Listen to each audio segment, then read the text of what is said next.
Welcome back to Yes Brainer.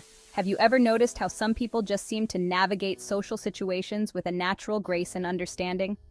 They effortlessly build rapport, resolve conflicts, and leave everyone feeling heard and respected. What sets them apart? Often it's their high level of emotional intelligence, or EI. EI is the ability to recognize, understand, and manage our own emotions, as well as the emotions of others. It's about being attuned to the subtle cues in communication, both verbal and nonverbal, and responding in a way that strengthens connections rather than creating distance. In a world that often feels increasingly disconnected, EI is more important than ever. Throughout this video, we'll delve into the power of language and explore how choosing our words wisely can dramatically enhance our emotional intelligence. We'll uncover common phrases that can unknowingly sabotage our relationships and learn how to replace them with more empathetic and effective alternatives. Let's talk about the phrase, "you always." We've all been on the receiving end of it, and it rarely feels good. When we start a sentence with "you always," we immediately put the other person on the defensive. It's accusatory, it triggers shame, and it shuts down the possibility of a productive conversation.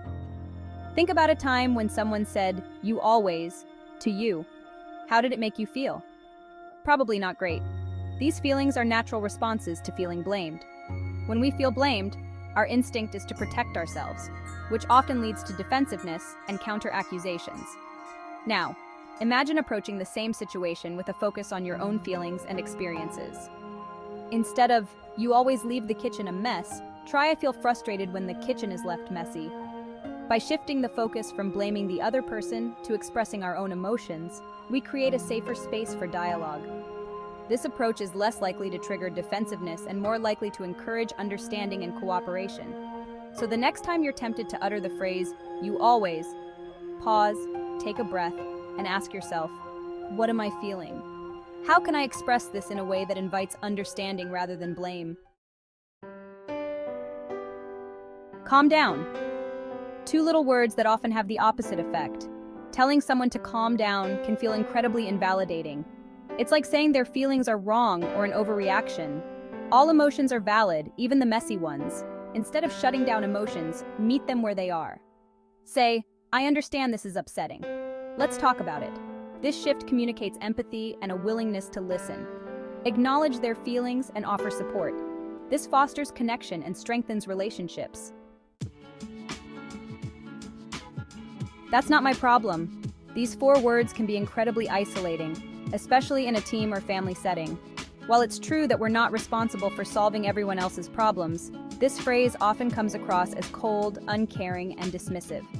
It creates a sense of separation and undermines the spirit of collaboration. When we distance ourselves from others' challenges, we miss opportunities for connection, growth, and shared success. Instead of, "that's not my problem," consider saying, "how can we work together to solve this?"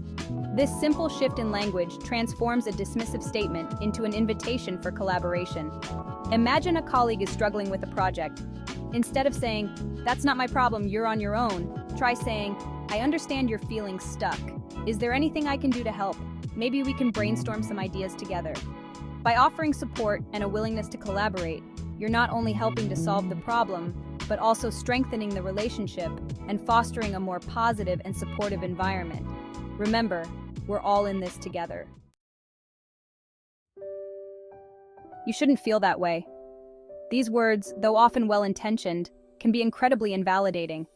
When someone shares their feelings, the last thing they want to hear is that their emotions are wrong or unjustified. All feelings are valid, even the ones we don't fully understand. When we tell someone they shouldn't feel a certain way, we're essentially dismissing their emotional experience.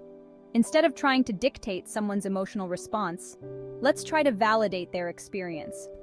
Instead of "you shouldn't feel that way," we could say, "it's okay to feel upset about this." Imagine a friend is feeling down about a breakup. Instead of saying, "you shouldn't be sad, it's been months," try saying, "it's okay to still feel sad about it. Breakups are tough and it takes time to heal." By validating their feelings, you're creating a safe space for them to process their emotions without shame or judgment. This approach fosters empathy, strengthens the relationship, and allows the other person to feel truly seen and heard. Remember, emotional intelligence is about understanding and accepting the full spectrum of human emotions, even the ones that make us uncomfortable. When we can offer validation and support, we create a foundation of trust and authenticity in our relationships. I'm fine. We've all said it countless times, often when we're anything but fine. Suppressing our emotions can be detrimental to our well-being and relationships. Constantly saying "I'm fine" closes us off from genuine connection. It sends the message we don't want to burden others or trust them enough to be vulnerable. Instead of hiding, let's be more honest about our feelings. Try saying, "I'm feeling a bit overwhelmed right now, but I'll be okay." This honesty opens the door for connection and support. By sharing your true feelings, you invite support and understanding. Vulnerability can deepen your connection and create genuine empathy. It's not fair. We've all exclaimed it at some point, usually when we feel wronged or treated unjustly. While the sentiment is understandable, fixating on the perceived unfairness of a situation rarely leads to a productive outcome. It keeps us stuck in a cycle of blame, resentment, and frustration, preventing us from finding constructive solutions. When we dwell on the unfairness of a situation, we relinquish our power to effect change. Instead of lamenting the unfairness of life, let's shift our focus to finding solutions. Instead of "it's not fair," consider saying, "What can we do to improve the situation?" This simple shift in language empowers us to take control and seek proactive solutions. Imagine a colleague receives a promotion that you felt you deserved. Instead of fuming about the unfairness of it all, try saying, "Congratulations on the promotion. I'm also working towards advancing my career. Could we talk about my career goals and potential opportunities for growth within the company?" By focusing on solutions and taking initiative, you demonstrate your commitment to your own success and create opportunities for positive change. This proactive approach is far more effective than dwelling on the perceived injustices of the situation. Remember, life isn't always fair, but we always have the power to choose how we respond to challenges. You have to. These three words often signal a power struggle waiting to happen. When we tell someone they have to do something, we trigger their natural resistance to being controlled. This can lead to pushback, resentment, and a breakdown in communication. Instead of dictating actions with "you have to," let's try fostering autonomy by offering suggestions and choices. Instead of "you have to finish that report today," try saying, "What do you think about trying to finish that report by this afternoon?" It would be really helpful to have it before tomorrow's meeting.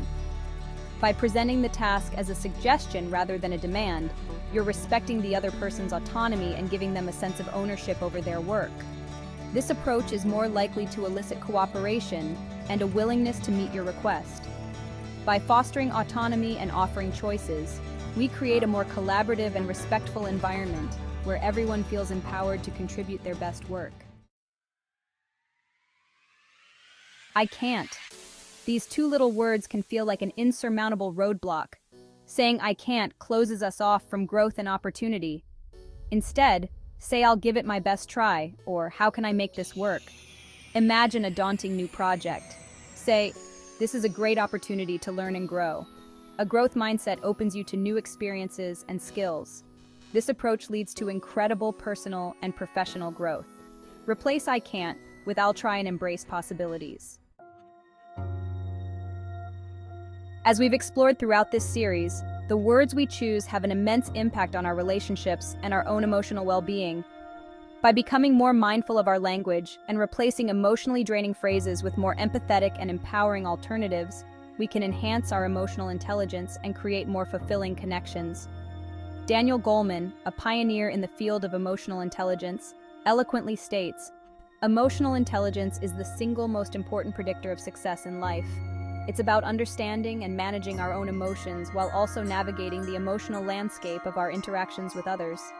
Imagine a manager who, instead of saying "you're wrong," says, "I understand your perspective, and I see where you're coming from. Help me understand how you arrived at that conclusion." This subtle shift in language can completely transform the tone of a conversation, fostering respect, understanding, and collaboration. In fact, studies have shown that emotionally intelligent communication leads to higher team performance, increased job satisfaction, and stronger relationships overall. By choosing our words wisely, we can create a more empathetic and connected world.